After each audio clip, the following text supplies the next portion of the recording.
and it's attributed to his closest disciple, Mary Magdalene's arch-rival. I'm talking, of course, about this man, St. Peter. In Christian tradition, he's Jesus' chief apostle, his right-hand man, and the rock on which his church was built. Quite literally, if you believe the tradition, that the bones found under here are of the great man himself. He was the humble fisherman that became the keeper of the keys to heaven. What better witness could there be to what really happened during the life of Jesus? We have a couple of letters claiming to be from Peter in the New Testament. بالك واحد ما بيقولش كلام بطرس. يقول يقولون ان هي كلام بطرس. اللي يقول كده القسيس. ليه؟ لانه هو مش في كنيسة حاشا المصرية. But surely, if there was a gospel of Peter, it would have been important enough to make it into the Bible. Well, there is, and it didn't. So, what's the story? Scholars had always known about a Gospel of Peter because of tantalizing references to it in other Christian texts from as early as the 2nd and 3rd centuries. But their reaction to it is rather surprising. The church historian Eusebius wrote about the Gospel in 300 AD, but rather than singing its praises, he included it in a list of heretical forgeries. So what was it about the Gospel of Jesus' most trusted disciple, Peter, that was so dangerous? لماذا كان هذا الإنجيل بالذات خطر على الكنيسة؟ مصيبة. ده طبعا كلام أول مرة نسمعه. طبعا احنا سمعنا على رؤية بطرس، ورؤية بطرس يؤكد إن المطلوب الشبيه. فاكرين يا شباب اللي فاكر يكتب واحد. الآن إنجيل بطرس مش رؤية بطرس. Well, for centuries, scholars didn't know. No manuscript of it survived. So its contents remained a mystery until a chance discovery.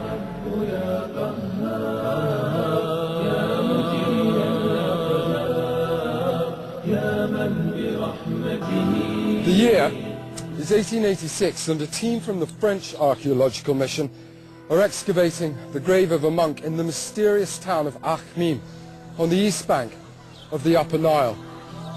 The archaeologists then uncover a codex parchment buried with the monk, and after translating it, they quickly realize the magnitude of their discovery. A portion of the Gospel according to Peter had been restored to the Christian community after having been lost for centuries. Just think of it, a Gospel written by the man who knew Jesus best of all. تخيل إنجيل مكتوب من شخص من أقرب الناس إلى يسوع، أكثر واحد يثق فيه، يد اليمنى، رئيس التلاميذ. This has to be big news. But its contents revealed something that would have rocked the early church. Whereas in the New Testament Gospels Jesus dies, in the Gospel of Peter he doesn't. الله أكبر تكبير. ولكن في إنجيل بطرس لم يموت، لم يصلب يسوع، عشان كده رفضته الكنيسة. رفض إنجيل أقرب واحد إلى المسيح، أقرب شخص إليه، رئيس التلاميذ، اليد اليمنى. ليه؟ لأن في الإنجيل لم يموت، لم يصلب على الصليب. The image of Jesus suffering and dying is one of the most widespread and powerful in the Christian church. And it's remembered very literally by pilgrims at Easter. Every year, thousands of Christians come to Jerusalem for the Good Friday procession.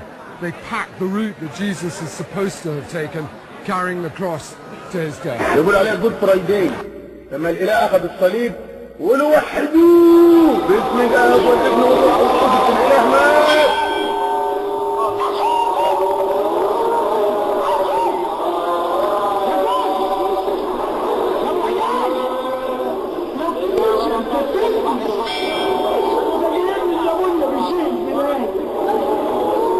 خلي بالك من العيال يا بابا. الدوام لله والإله مات والرب مات. وحدوه. شايلين الرب وحين يدفنوا الرب الله يرحمه.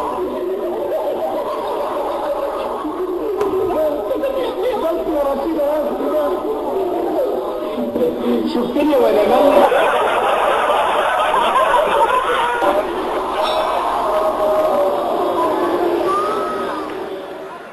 The idea of Jesus' agony on the cross is so ingrained in the human psyche that it's difficult to imagine a Christianity without it. But unlike the account of the crucifixion in the canonical Gospels, in the Gospel of Peter, the story of Jesus' ordeal on the cross is one completely devoid of suffering. The text claims that as he was being crucified, he was silent, having no pain. The account also carefully avoids saying that Jesus died. This failure to undergo fundamental human experiences such as pain, suffering and death would have rung alarm bells for many in the early church. Were the supporters of the Gospel of Peter suggesting that Jesus wasn't human? Although Christians today take for granted the idea that Jesus was both man and God, the Gospel of Peter very clearly shows that for the first Christians, this was still a matter of debate. This was a church in confusion, where ideas about the balance between Jesus' humanity and divinity were hotly contested. Was he divine? Was he merely human? Or was he somewhere in between? الكلام ده فين؟ في العصور الأولى. هم الوقت بيقول لك يسوع إله. إن أقرب ناس إلى المسيح كانوا في جدال في الموضوع ده. أنت لا ده هو إله كامل وإنسان كامل. الدليل إيه؟ شنودة بيقول كده. The people who upheld the Gospel of Peter were at the heart of this conflict. For them, Jesus was purely divine. He only appeared to be human, and his suffering and death were a deception. I can understand their thinking. If Jesus was God, surely he couldn't have suffered. After all, God can't die. After all, God can't die. After all, God can't die. This school of thought came to be called Docetism, a name derived from the Greek word dokesis, which means appearance or semblance. And those who were part of the sect were called the Docetai, literally illusionists, those who believed Jesus' humanity wasn't real. We don't know who wrote the Gospel of Peter, but it certainly wasn't the only tract about the nature of Jesus circulating in the early church. There were other texts promoting alternative ideas. If the Docetic views of Jesus lay at one extreme, then there was another equally controversial group whose views lay at the other. Whilst the Docetists claimed Jesus only appeared to be mortal, this sect believed he was most definitely a human, but one hijacked by God.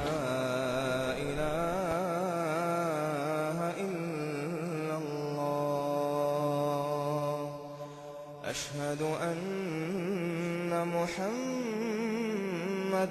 رسول الله أشهد أن محمدًا رسول الله حي على الصلاة